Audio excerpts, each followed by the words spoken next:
So recently, a CEO in Singapore who owns 2 GCBs talked about real estate on an interview, and he said that real estate in Singapore is almost like a surefire product. When you buy into real estate in Singapore, if you buy the correct one, it will normally go up in prices. So all this to say, you don't take anything from a real estate agent, you take it from a tried and proven CEO who has been in the market for a long time. He or she probably knows some people that they have also bought property before, and he or she is saying something like that. The question is this, right? Despite all that's happening around the world, like why do the affluent in Singapore still believe in real estate? I want to bring to mind this topic of the US-Iran war, because over the past few months since the war's news have broken out, I have a lot of clients, a lot of leads that have flooded me with questions regarding like how would this affect Singapore's property prices and all sort of questions regarding the war. And today I want to address some of them, but I don't want to address in a way whereby I'm just telling you it won't affect Singapore's property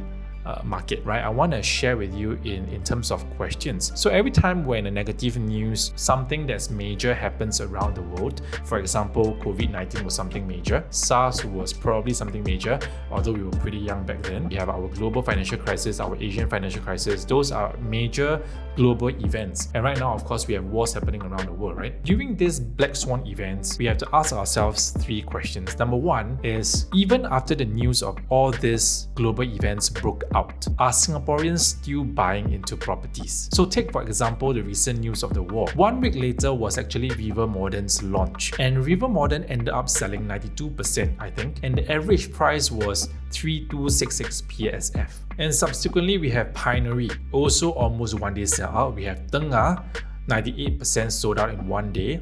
We have your Vela Bay, we have your Hudson Place, also 60% sold out in 1 day. And from this we realize that Singaporeans actually they don't really care about the war. They just want to go into a good deal, buy it, wait for 4 years, sell them off and make a profit. So when people are still buying, that means that demand is still considered very strong. And when demand is strong, prices will not go down. The second question is our economy doing well, and will it continue to do well? So if you look at all the news over here that I'm going to put on the screen, Singapore's economy has been recovering since COVID and growing at a pace that is almost unbeatable in Southeast Asia and even amongst the world. So when the economy is doing well, the government has more resources, and the resources can be deployed into bettering the entire Singapore as a whole. So when transformation happens in Singapore, property prices will likely also remain robust. And the third question we should always ask is this: what is Singapore's position in this? Are we a player of the war, or are we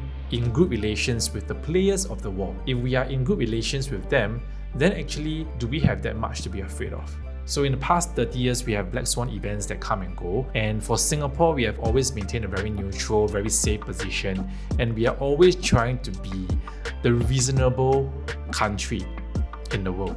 And with this global position, people are looking at Singapore as the stability that they need in these uncertain times. Because I'm sure you know, even in Dubai right now, where people actually park their money in the past, you could be very close to where the war is happening. And a lot of them, what we notice is that they are moving their money into Singapore.